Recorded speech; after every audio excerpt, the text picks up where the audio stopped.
All right, we are back with another special edition for you. Our special guest is a world renowned photographer, longtime music supporter, going back to the 80s, the decade that rocked. Please welcome Mark WEISSGUY Weiss. Hey, thanks for having me on. Good to Rock see you, forever. Mark. Always a Yeah. pleasure. We've talked about your album covers, talked about your book. Now, I know you feel very passionate about these magazines, Let's go back a minute. One thing that I came up in is in the 70s, being in the industry, we had these trade magazines.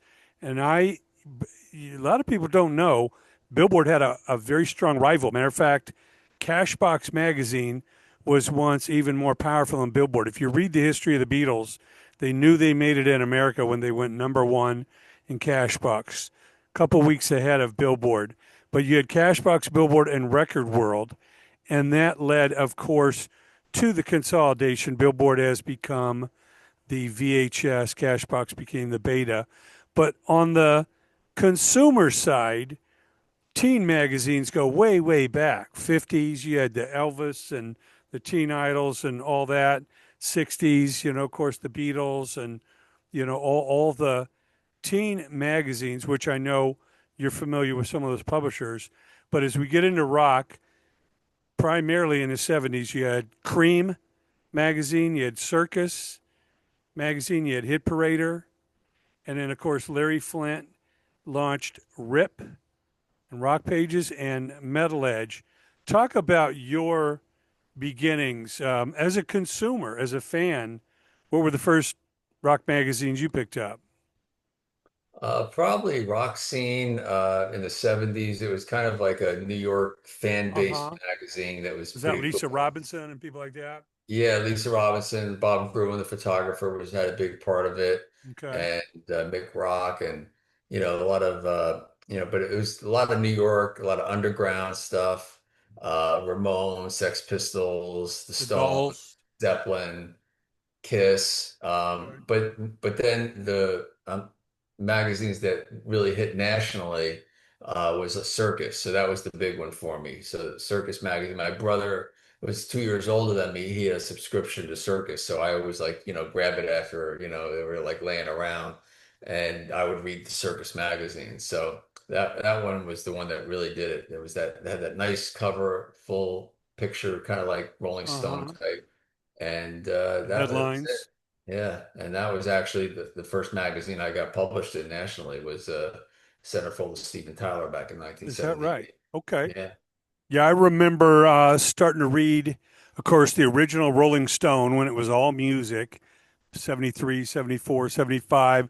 75, I started reading Cream magazine, which was out of the Detroit area, very irreverent. They helped break Kiss and a lot of bands. And then started reading in 76 Circus. And that was, besides the radio station, that was really our eyes to what was happening in the rock world. Who was coming out with a new album.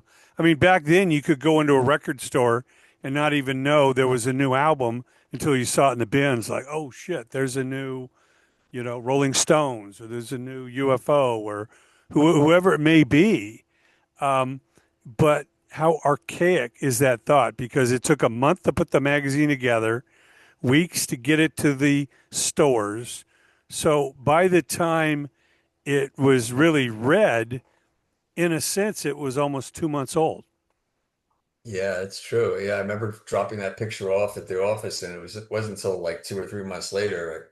The concert was actually in August, and it was in an October issue, and Wow. uh, and that's how it was back then. And yeah, Cream was another one. Cream had a little bit more of a sarcastic side to him, Yeah. with the pouty, and they used Lester to. Bangs and, Right, right. yeah, So, they had the Boy Howdy beer hmm pictures, a fictitious beer that the rock yeah, stars be promoting, and Rockstar Dreams and Rockstar Cars. And yeah, it yeah, was, I remember they almost got heavily in trouble because they took pictures of Kiss without their makeup and claimed, no, we're never going to show these, and kind of leak them out before Kiss became unmasked. So they were definitely counterculture, nothing to Yeah. do with the corporate nature of some of the New York publishers. Because frankly, wasn't Hit Parader or Circus or some of those out of New York? Weren't those also publishers of some of the teen magazines? Yeah, I mean, usually when you had one magazine, they would be under like the umbrella of a lot of other magazines. So it could, Us Magazine might have had like two or three or four different, it could be a teen magazine or it could be a rock magazine or a soap opera magazine. They had the inner structure, so they would hire people from that area and they would put together magazines every month.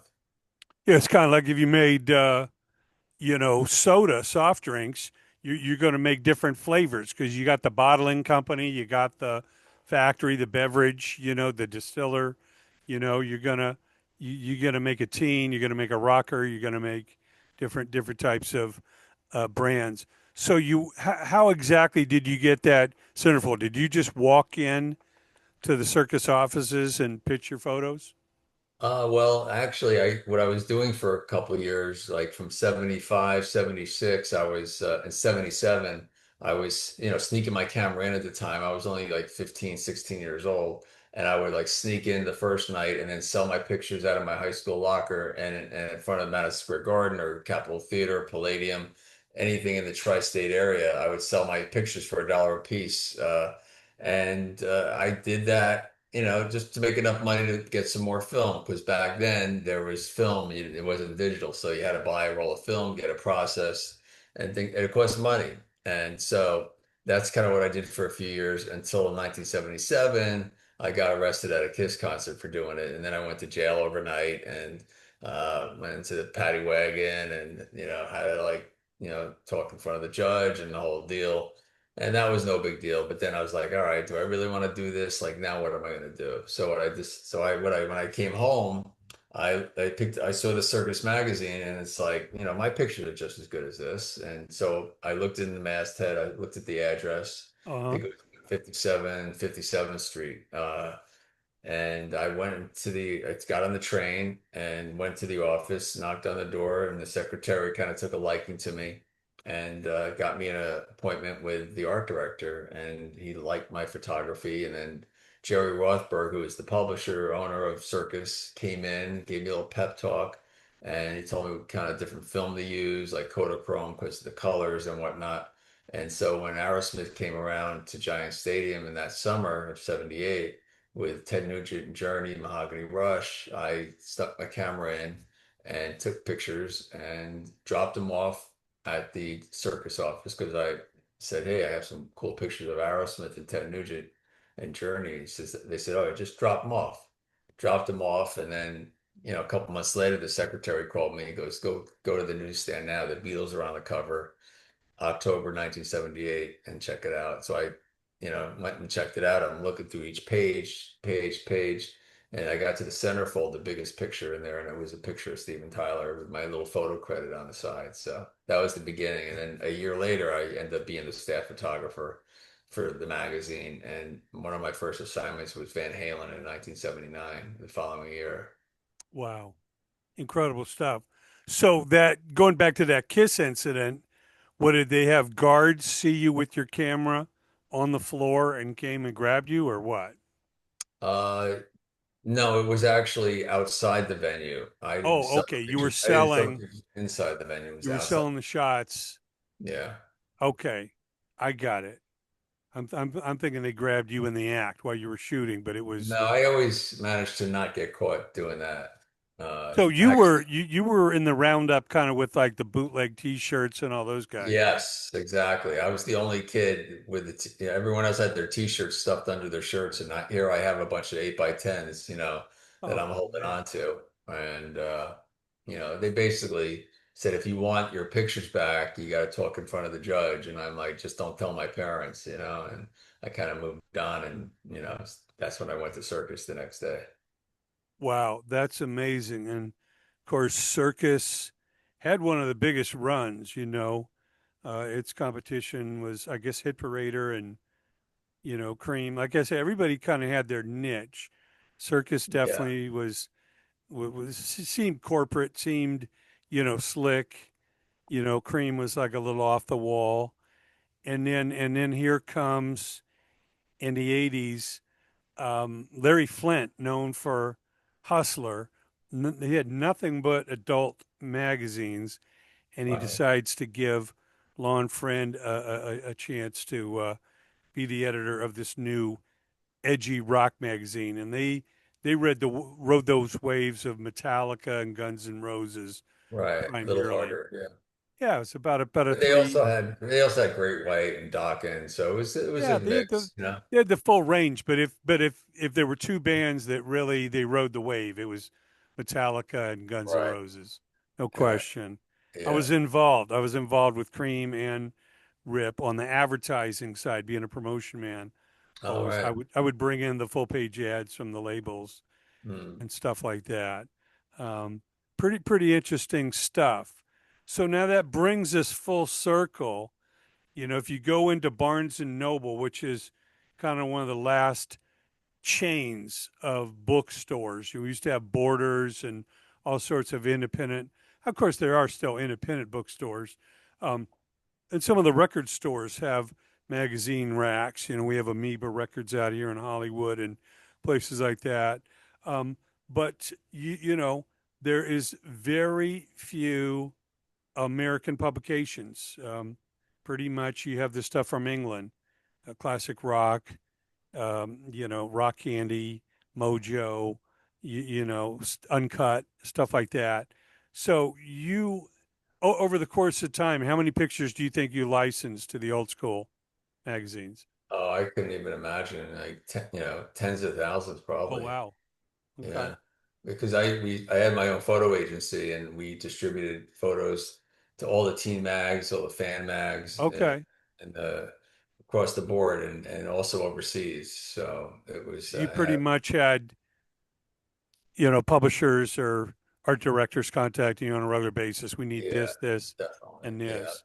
How much Hmm. leverage did you have as a photo agency as far as naming your price? Was it kind of based on the competition and where else they could get these things? Well, it was actually it depends how exclusive the photos were Okay. when I started doing like the photo shoots for Bon Jovi and I did the album cover and there was outtakes or I did a photo shoot with Guns N' Roses or Ozzy.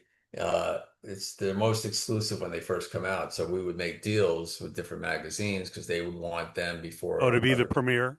so we were able to negotiate that. A lot of the magazines later on, there was just so many of them, they had the strict space rate, but a lot of them made deals too. So it was basically, we wheeled and dealed on per case, per shoot.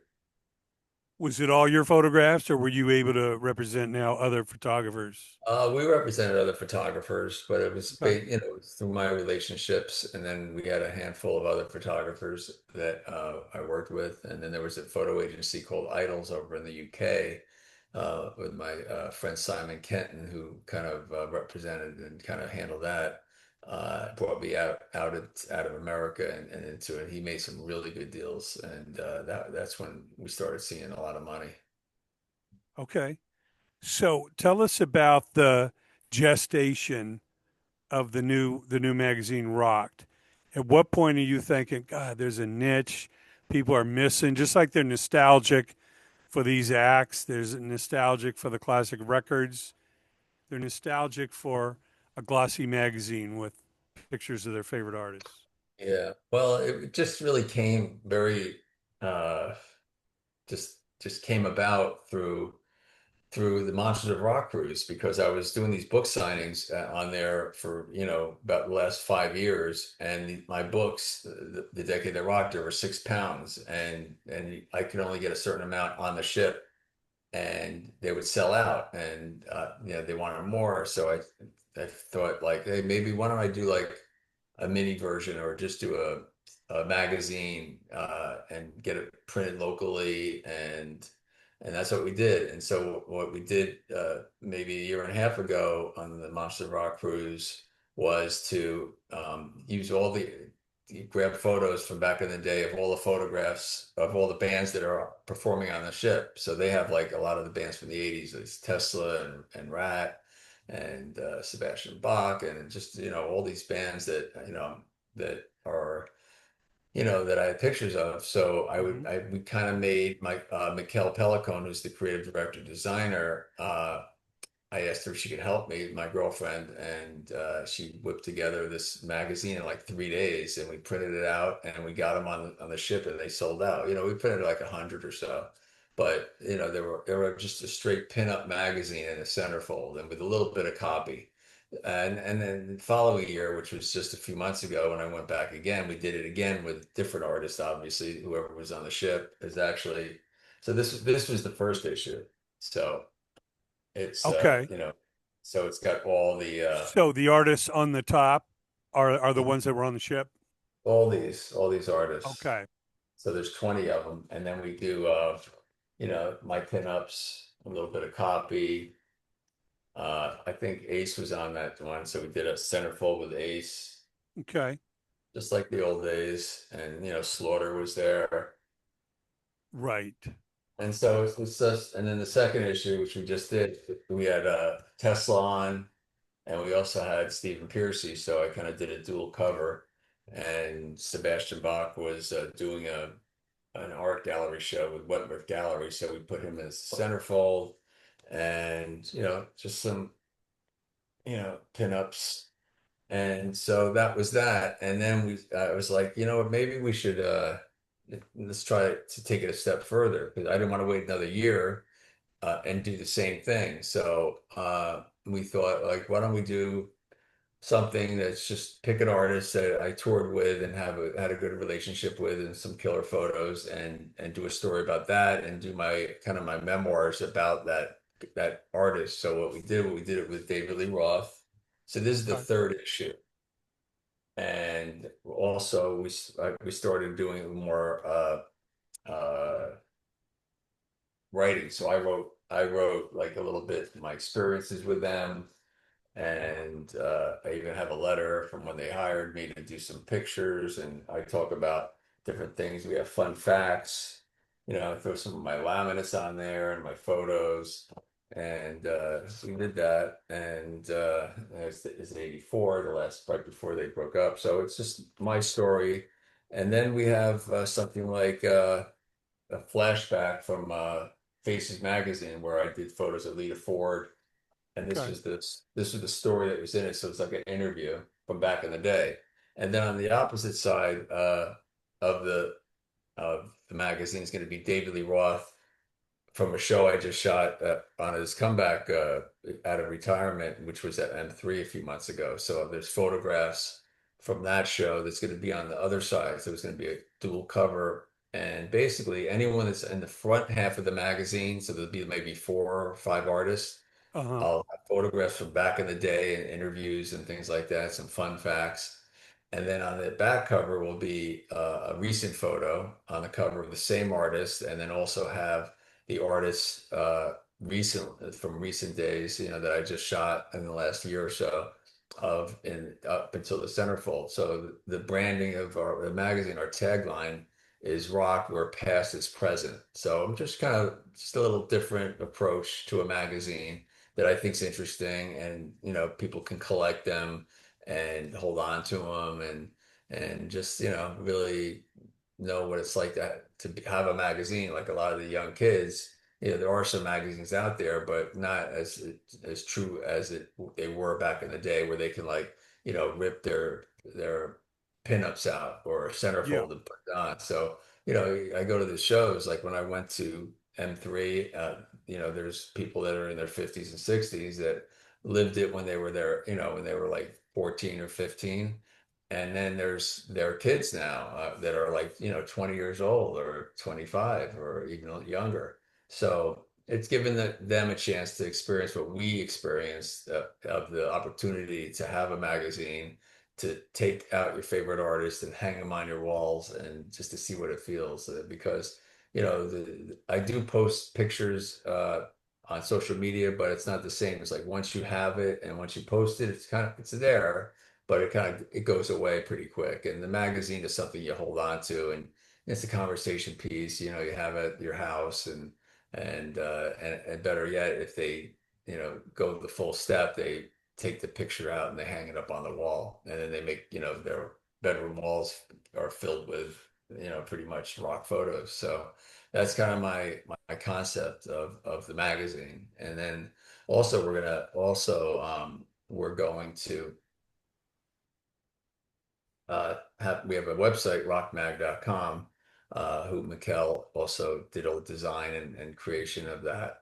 And we're going to have a site that's going to be like for journalists and photographers all around the world that want to contribute and might be having some problems getting photo passes and access. So I kind of act as a mentor and an editor. And if I feel like they're worthy, and I'd have them submit the pictures and the words and the copy if they're going to review a show, and I'd give them their own page. So it would be like, John Smith's rock scene, and it would be a platform for them where they can develop their career and have a platform so they can get photo passes if they want. So that's kind of the concept of the whole thing. Just kind of make it very interactive and showcasing my photographs and other photographers as well. Yeah, very grassroots oriented, very community oriented, less corporate and more, kind of like by the bands for the bands, by the fans for the fans, Hmm. that Yeah, and kind of thing. a lot of times I interview the fans, and we post people that are at the shows, and I'm even encouraging fans that are journalists that want to write. So I encourage them to do Yeah. that. Do reviews of the show or of the albums. Yeah, I met this one guy right after the Birmingham show when Ozzy played, and at the end I interviewed the fans. To me, that's interesting, Oh, of what they course. want to be, especially if they're younger. So this one guy I started talking to, and he kind of get me, usually they're a quick 30 seconds and that's it, but he kept going on, and it's like I said, I basically said, give me a recap of the day, and he did, and he kept going on, and I took him to the side and I said, all right, let's keep going with this. I like this. And then he told me he's a journalist, or he wants to be a journalist. And so I asked him if he wanted to write the review of the concert, in which I saw a little bit of it, and it looked good so far. So his words are going to be accompanying my photographs when that comes out. But it's only going to come out if I get some help from your audience and other people that are watching and listening to this, because I have a Kickstarter campaign that ends on Thursday, and Okay. we're about two-thirds there. So if you're And serious, put a few dollars in, what do you get back? well, it's not even a donation. It's just it's like a pre-order of one of these Okay. magazines. Like this is going to You're be basically, okay, pre-saving it, the it is next the one third up. issue. So for Oh, $25 okay. or $20, you can pretty much pre-order this, and for Enables you to print it and ship it to them. yeah, and the production costs. And this will be the fourth issue, which is the Ozzy, and on the other side is going to be pictures that I shot from the concert. These are kind of mock-ups. I brought this with me to the concert to do some promo and things like that. Uh-huh. So it's not like they're completed issues or anything. They just, the Roth one only has 3 or 4 pages, and then we just, needed funds because the first two were totally self-funded and we really didn't even break even. So in order to, try to make a business out of it and to continue and to bring people on and to pay photographers and things like that, we had started this Kickstarter, and we're almost there. And it ends Thursday. And there's also gallery prints that I have, different sizes that are a fraction of the cost that I charge on galleries across the world, that I sell my prints for, that I sign and number and whatnot. And there's also a box set that I have picture 8.5 by 11. Here, I'll show it to you. So I have this ultimate bundle here where it's like a Okay. box where you put the magazines in there. And so the 4 magazines fit in there. And this is the kind of the ultimate bundle, but I have like an Ozzy, I have a Van Halen bundle. So these are all my photos that are, gallery prints that I sign, Sure. they're not like stamped or anything. So I have the Van Halen bundle, there are 4 of these photos, and then I have the Motley bundle, and let's see, the Guns N' Roses bundle, There's like four of those, and the Metallica bundle, and then we have the Ozzy bundle. So there's like, I think there's like five bundles, and you can get all these 8.5 by 11s, and you can make a whole display on your wall in your man cave or whatnot, or you can just So are these some of the packages that are in the Kickstarter yeah, yeah. offer? There's a lot in the Kickstarter. Okay, so There's you T-shirts. can There's pretty much pick what you want. yeah. There's even a cameo where I kind of talk and ask me questions or whatnot.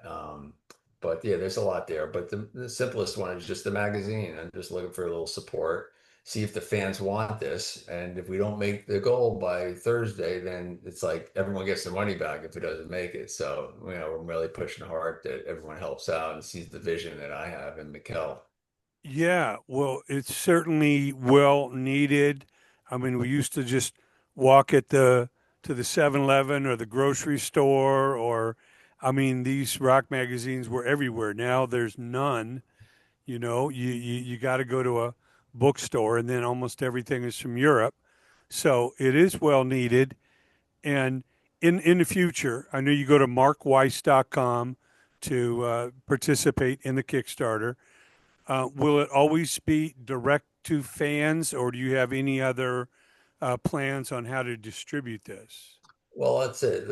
I want to get through this first hurdle, and then once that happens, then I'm going to look for a distributor, and then hopefully turn it into a subscription, and then a monthly if we can get some backing and turn it into a machine, and just get it going and get Yeah. some help. Because right now, Mikkel and I are just working our fingers off getting all this stuff together, and we just need a little help with the production and printing costs.